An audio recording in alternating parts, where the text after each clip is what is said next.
Hi everybody, welcome to the wood shop. I'm Joe and I'm the woodworker behind Hand-Carved Spoons and More. I want to take a moment to thank each one of you for supporting our page and to show you a little bit more about how our products are made. Today I want to show you a little bit of what goes into making one of our butter spreaders. Unlike many modern woodworkers today, which might go to a mill or some other place to find wood that's already dried and processed, hand-carved spoons and kitchen utensils need to start with green wood, making the carving much easier and allowing us to work along the grain the way we want to, as I'll show you in just a moment. The product begins with a green log, much like this walnut log that you see right here.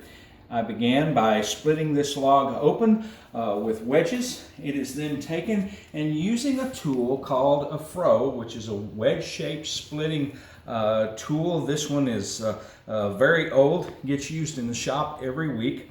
That is then split down again and again, bringing it into billets like this and eventually down into pieces such as this right here. And while this is a good straight piece of wood, there's still far too much product here to be used with our butter spreaders. We only need about a ½ inch or so of wood.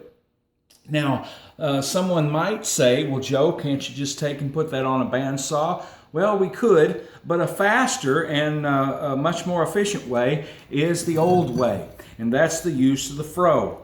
Setting the wood on its edge, just like this, the Froe is taken and placed along the grain to the thickness I want, plus just a little more, and using the mallet, it is struck thus.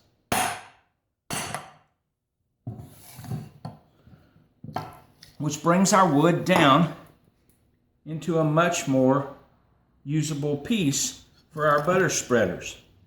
This one will actually make two.